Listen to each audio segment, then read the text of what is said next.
करवा चौथ की कहानी। बहुत समय पहले की बात है। एक साहूकार के 7 बेटे और उनकी एक बहन करवा थी।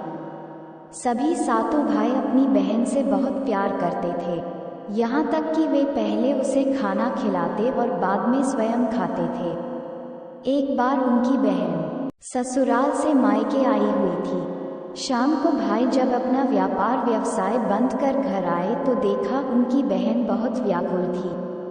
सभी भाई खाना खाने बैठे और अपनी बहन से भी खाने का आग्रह करने लगे, लेकिन बहन ने बताया कि उसका आज करवा चौथ का निर्जल व्रत है और वह खाना सिर्फ चंद्रमा को देखकर उसे अर्घ्य देकर ही खा सकती है। चूंकि चंद्रमा अभी तक नहीं निकला है, इसलिए वह भूख प्यास से व्याकुल हो उठी है। सबसे छोटे भाई को अपनी बहन की हालत देखी नहीं जाती और वह दूर पीपल के पेड़ पर एक दीपक जलाकर चलनी की ओट में रख देता है। दूर से देखने पर वह ऐसा प्रतीत होता है कि जैसे चतुर्थी का चांद उदित हो रहा हो। इसके बाद भाई अपनी बहन को बताता है कि चांद निकल आया है, तुम उसे अर्घ्य देने के बाद भोजन कर सकती हो। बहन खुशी के मारे सीढ़ियों पर चढ़कर चांद को देखती है, उसे अर्घ्य देकर खाना खाने बैठ जाती है। वह पहला टुकड़ा मुंह में डालती है तो उसे छींक आ जाती है। दूसरा टुकड़ा डालती है तो उसमें बाल निकल आता है और जैसे ही तीसरा टुकड़ा मुंह में डालने की कोशिश करती है तो उसके पति की मृत्यु का समाचार उसे मिलता है। वह बौखला जाती है। उसकी भाभी उसे सच्चाई से अवगत कराती है कि उसके साथ ऐसा क्यों हुआ।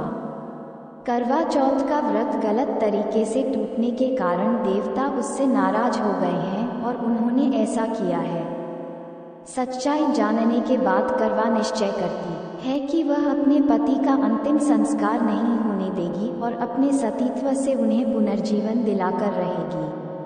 वह पूरे 1 साल तक अपने पति के शव के पास बैठी रहती है, उसकी देखभाल करती है।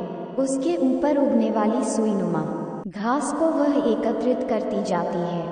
1 साल बाद फिर करवा चौथ का दिन आता है। उसकी सभी भाभियां करवा चौथ का व्रत रखती हैं। जब भाभियां उससे आशीर्वाद लेने आती हैं तो वह प्रत्येक भाभी से यम सुई ले लो, पिया सुई दे दो, मुझे भी अपनी जैसी सुहागिन बना दो, ऐसा आग्रह करती है। लेकिन हर बार भाभी उसे अगली भाभी से आग्रह करने का कह चली जाती है। इस प्रकार जब छठे नंबर की भाभी आती है तो करवा उससे भी यही बात दोहराती है। ये भाभी उसे बताती है कि चूंकि सबसे छोटे भाई की वजह से उसका व्रत टूटा था, अतः उसकी पत्नी में ही शक्ति है कि वह तुम्हारे पति को दोबारा जीवित कर सकती है। इसलिए जब वह आए तो तुम उसे पकड़ लेना और जब तक वह तुम्हारे पति को जिंदा न कर दे, उसे नहीं छोड़ना। ऐसा कहकर वह चली जाती है। सबसे अंत में छोटी भाभी आती है। करवा उनसे भी सुहागिन बनने का आग्रह करती है, लेकिन वह टालमटोली करने लगती है। इसे देख करवा उन्हें जोर से पकड़ लेती है और अपने सुहाग को जिंदा करने के लिए कहती है। भाभी उससे छुड़ाने के लिए नोचती है, खसोटती है, लेकिन करवा नहीं छोड़ती है। अंत में उसकी तपस्या को देख भाभी पसीज जाती है और अपनी छोटी अंगुली को चीरकर उसमें से अमृत उसके पति के मुंह में डाल देती है। करवा का पति तुरंत श्री गणेश कहता हुआ उठ बैठता है। इस प्रकार प्रभु कृपा से उसकी छोटी भाभी के माध्यम से करवा को अपना सुहाग वापस मिल जाता है।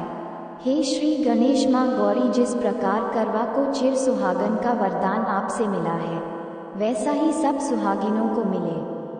दोस्तों, अगर कहानी अच्छी लगी है तो इसे सब्सक्राइब, लाइक और शेयर करें। धन्यवाद।